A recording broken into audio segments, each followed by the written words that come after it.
The following day, we told everyone about your restaurant and the remarkable wait person, Gil. Naturally, you would expect that to be the end of the story, but amazing as it is even to this point, I assure you, Mr. Miller, that is just the beginning. The very next evening, as I began to prepare our dinner, the doorbell rang. Picture my astonishment when I found Gil at the door, his arms laden with boxes. He explained that he had been given the check from the previous evening, and he was so impressed by our kindness that he wanted to do something for us in return. Our home address was on the check. Our dinner, a catered meal from your restaurant, was in the boxes in his arms. Incredible.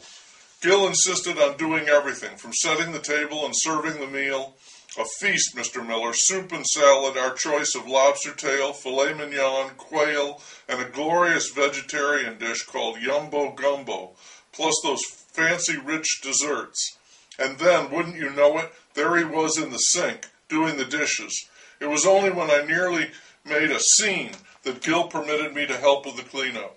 He washed and I dried, and he made even that enjoyable, singing songs from musicals and telling such humorous stories. When all was done and put away, Phil and I asked Gil to join us for an after-dinner drink. While we were conversing in the living room, it was time for our youngest, Denise, to go to bed. Gil surprised us again, asking if he might read her a story. I can't tell you how impressed we were and how much this thrilled Denise. Gil carried her up to her room, tucked her in, and read to her from her collection of Curious George stories.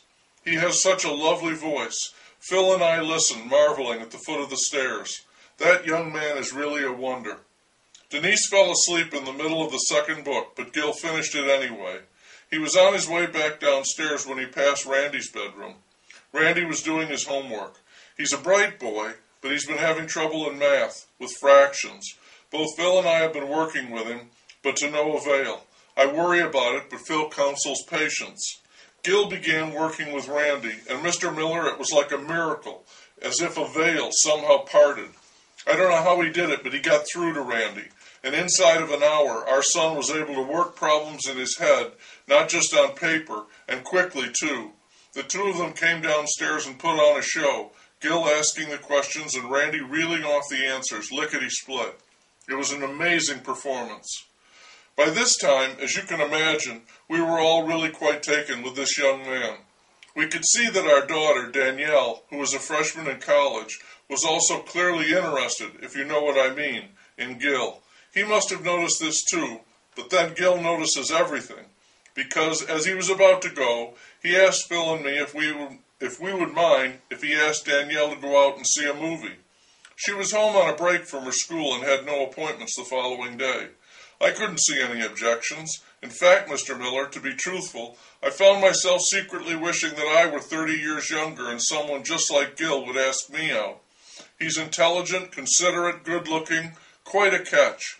We happily gave our consent. Gil returned the next evening with a corsage in his hand. It wasn't a prom, but he made Danielle feel like a queen. And he continued to treat her like one, opening doors for her, taking her arm as they walked. She chose the movie, he purchased popcorn and soft drinks, and when he brought her home, they kissed at the door. Danielle said it was the most romantic night of her life. Other dates were to follow, and when the time came for greater intimacy, Gil proved to be the perfect gentleman in that regard too. He asked Danielle for permission to remove each garment, and when she told him that it was her first time, Gil showered her with kisses and said he would make it memorable. Her eyes shining, Danielle told me, "Mom, he did." Ever attendant, Gil made sure that Danielle reached her climax before taking his pleasure, and when, after 3 such occasions one evening, Danielle begged him to continue, even though he had exhausted his supply of protection, though not, I note again, with near jealousy, his capacity, Gil steadfastly refused. Unfortunately, Danielle persisted, claiming that she was in a safe time in her cycle, and Gil capitulated.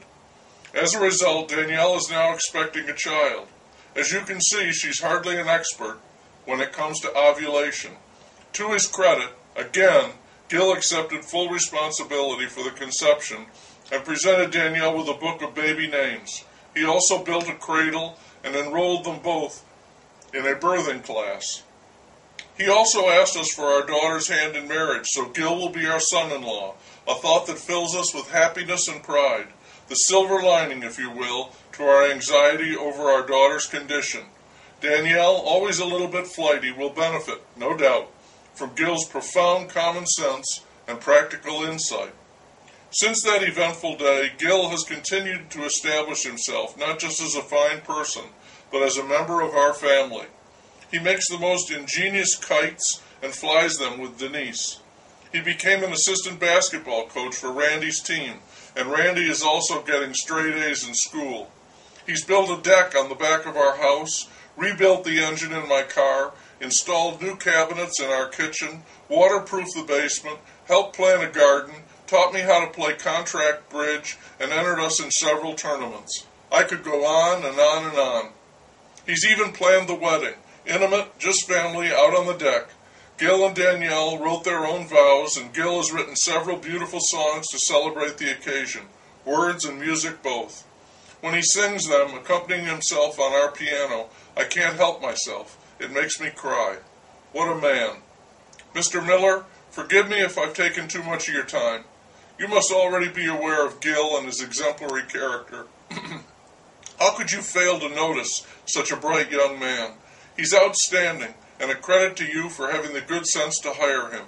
Thank you. And may I also say in closing that we will be sure to visit your very fine establishment, toujours, again, even if the bill exceeds $50. Sincerely, Doris Rudemacher.